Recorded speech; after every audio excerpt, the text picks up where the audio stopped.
ఉండాల్సింది రాజధాని ప్రాంతంగా మచిలీపట్నం, విజయవాడ, గుంటూరు, మంగళగిరి ఇవన్నీ కూడా కలిస్తేనే అవుతుంది అక్కడ మావిగన్లో. కాబట్టి జగన్మోహన్ రెడ్డి గారు ఏ పాకిస్తాన్ ని రాజధాని చేస్తానని చెప్పలా, ఏ ఇరాన్ ని రాజధాని చేస్తానని చెప్పలా. రాష్ట్రంలో ఉన్నటువంటి విజయవాడనే, రాష్ట్రంలో ఉన్నటువంటి గుంటూరే, రాష్ట్రంలో ఉన్నటువంటి మచిలీపట్నమే. కాబట్టి అంటే అమరావతిలో ఉన్నటువంటి ఒక 2-3 లక్షల మంది ప్రజల 60 లక్షల మంది ఉన్నారు సార్ మావిగన్ పరిధిలో. 60 లక్షల మంది ప్రజలు కాదా? వాళ్ళకి అభివృద్ధి రాకూడదా? అంటే వాళ్ళు ఈ రాష్ట్రంలో పౌరులు కాదా? ఈ 5 కోట్ల మందికి అభివృద్ధి చేయండి అబ్బా, మీరున్న వాళ్ళు ఉన్నారు. చంద్రబాబు నాయుడు గారు అమరావతిలో దోచుకుంటే అవ్వదు. చంద్రబాబు నాయుడు గారు ఉన్న సొత్తునంతా పేరిట దోచుకునేస్తే అవ్వదు. వ్యాప్తంగా 5 కోట్ల మంది మీద అప్పుల భారం పడుతుంది. లక్షల సగటున అప్పు. చూద్దాం ఏం జరుగుతుందో. సార్ ఇప్పుడు సోదరుడు చాలా గౌరవంగా మాట్లాడు, ఆయన భాషలోనే మాట్లాడుతూ నేను అగౌరవంగా మాట్లాడను.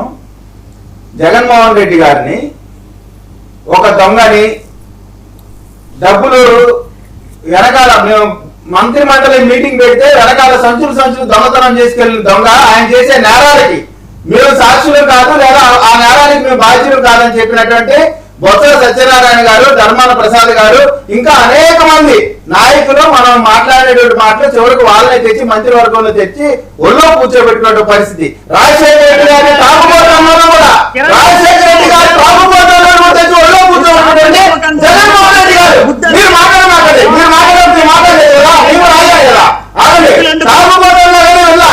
సరే చివరికి షర్మిల గారు పోటీ చేశారు. విజయమ్మ గారు ఏమో చెప్పారు, షర్మిల ఓటేయండి, జగన్మోహన్ రెడ్డికి ఓటేయించండి చెప్పారు. అంటే కనీసం కుటుంబ సభ్యుల మద్దతు లేనటువంటి మీరు మీ రాజకీయ పార్టీ ఖచ్చితంగా చచ్చిన శవంతో సమానమే. అసలు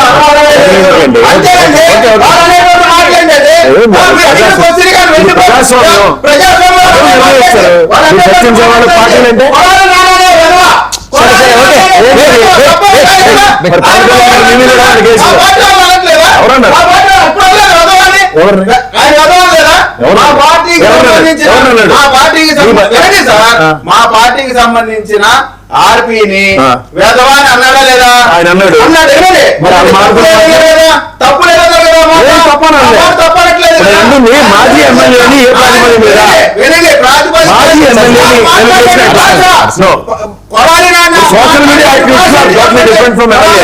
ఏ విధమైన భాష మాట్లాడాడు, ఎటువంటి మాట శిక్షించారు, ఆయన గెలిపించారా?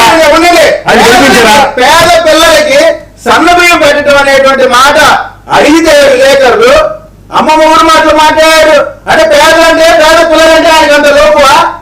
వారి గురించి ఈ రోజున అదే సన్న బియ్యాన్ని మేనిఫెస్టోలో లేకపోయినా సరే పిల్లలకి ఇస్తున్నటువంటి లోకేష్ గారి నాయకత్వం ఏదైనా చేయండి. ఆయన శిక్షించారంటే ప్రజలు అంటే వారు పూర్తులు తింటే పడుతూ ఉంటారా? మీరు సమాజం చెప్పాలి, మీరు సమాజం చెప్పాల్సిన అవసరం లేదు కదా.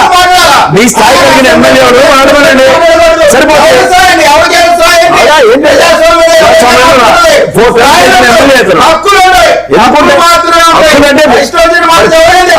పవన్ కళ్యాణ్ గారికి కాంగ్రెస్ మీరే కదా, పవన్ కళ్యాణ్ గారికి చట్టం చేస్తున్నారు. ఎంతమంది మంత్రులు తిట్టారని చెప్పండి. కేవలం కొడాలని ఒక్కడి పేరు ఎందుకు ఎత్తారు? అతను ఒక్కడే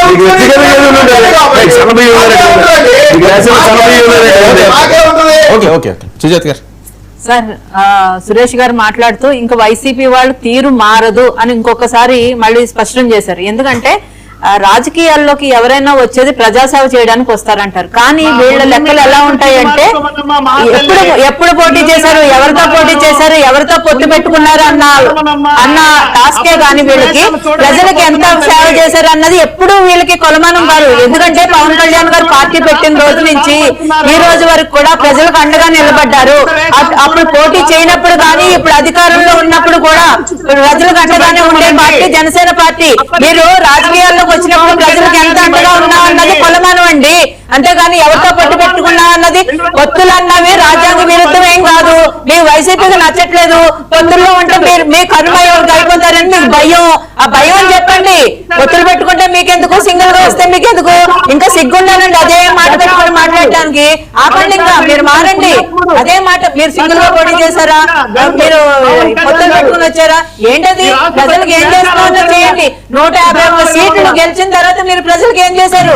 ప్రజలు చీ అని 11కు దించేశారు. సిగ్గుపడండి దానికి. ఇంకేమో